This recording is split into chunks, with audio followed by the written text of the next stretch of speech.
Boa noite, meu nome é José Pimentel. Esse vídeo está sendo gravado para a apresentação da matéria de algoritmo e programação do professor André. E é isso, gostaria de ir para o meu slide para começar a apresentação.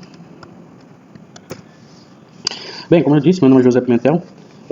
Esse vídeo está sendo gravado para o meu curso de bacharelado em ciência da computação, aqui no IF Goiânia, no campus de Rio Verde. E bem, esse vídeo está sendo gravado no dia 20 de junho, certo? De 2023. O problema em questão que eu peguei foi o linha na matriz, problema, se não me engano, 1181, certo? Bem, indo já para a introdução do problema, eu trouxe uma foto aí direto do background, caso vocês queiram pausar o vídeo para ler com mais atenção, mas eu gostaria de resumir. Bem, o problema eles nos diz que vai ser dado uma matriz 12 por 12. E essa matriz vai ser preenchida pelo próprio usuário, né? Ou seja, 144 valores que serão colocados nessa matriz bidimensional. Bem, além desses 144 valores de ponto flutuante que o usuário deverá inserir, também vai ser requisitado outras duas entradas, sendo uma delas uma entrada do tipo inteiro, que vai ser a linha no qual o usuário quer fazer determinada operação, e a segunda é do tipo literal, que é justamente qual operação ele quer fazer. No caso do problema, ele nos dá que os dois tipos de operações que o usuário pode escolher é fazer uma média de todos os valores da linha escolhida pelo próprio usuário, ou então uma soma, certo? Bem, aí está meu código na pseudolinguagem, certo? Um código bem simples, mas eu gostaria de comentar algumas coisas. Primeiro, logo no início, ali, né, nas primeiras linhas, é possível ver que eu declaro minhas variáveis. Declaro minha matriz, as variáveis que vou usar de operação, x, y, variável do tipo literal, mas eu gostaria de atentar as constantes. O porquê eu usei constante nesse meu código? Se vocês verem, eu criei duas constantes, sendo uma delas a linha, do tamanho 12, e coluna, né, col, que também tem tamanho 12.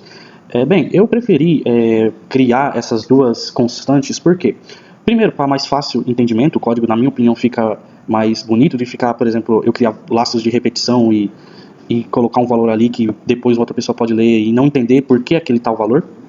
E também por praticidade, né? Porque, no caso, esse exemplo do background, eles não definem o tamanho da matriz, né? 12 por 12. Mas se, por exemplo, eu quisesse uma matriz, por algum exemplo pessoal, de 15 por 15, se eu não criasse essas constantes, eu teria que, caso eu quisesse mudar para 15, né? Uma matriz 15 por 15, eu teria que mudar manualmente em cada laço de repetição que eu usei, certo? Após essa declaração de matrizes, eu gostaria de pular lá para as linhas 13 e 17, que é onde eu faço o preenchimento da minha matriz, e como vocês bem sabem, um preenchimento de um vetor a gente só precisa entrar em um laço de repetição, né, que seria o laço das colunas, né? Mas como a gente está trabalhando com matriz, além das colunas a gente também tem as linhas, por isso se entra em dois laços de repetição.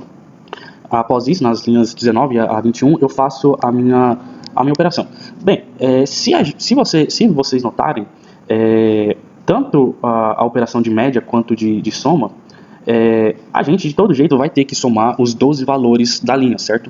No caso, se o usuário escolher apenas a operação de soma, a gente simplesmente vai somar esses valores e imprimir na tela. Caso o usuário queira a média, a gente de qualquer forma vai somar esses 12 valores e depois dividir por 12, né, que é o tamanho da linha. Certo? Mas se vocês notarem aí, nesse terceiro laço de repetição, né, nesse terceiro para que eu crio, eu só crio um. Como eu disse, para uma matriz seria 2, mas nesse caso eu já tenho uma das variáveis, vamos dizer assim, pré-definida, que no caso é a linha, certo? Por isso que eu só entro em um para, né, em somente um laço de repetição, certo? E no caso é isso, como vocês podem ver, eu atribuo a OP, né, que é o operador, o próprio operador mais o valor da matriz. Se vocês perceberem aí, matriz L e Y. L por causa que é a linha que já está pré-definida, pré-definidamente escolhida pelo usuário, e a única que vai variar aí é a Y, né, que é as colunas, para somar de todas as colunas da linha escolhida pelo usuário. Após isso, nas últimas linhas, né, nas linhas 23 a 27, eu imprimo. Caso o usuário tenha escolhido M, né, de média, eu imprimo o operador dividido pelo tamanho da linha, né, que no caso é 12, ou se não, caso ele não tenha escolhido o operador média, né, se ter escolhido a média, o único que ele pode ter escolhido é a soma, né, certo? E por isso eu só escrevo, printo na tela o operador, certo? Por último, o meu código em C. Bem, aí não tem muito o que eu falar.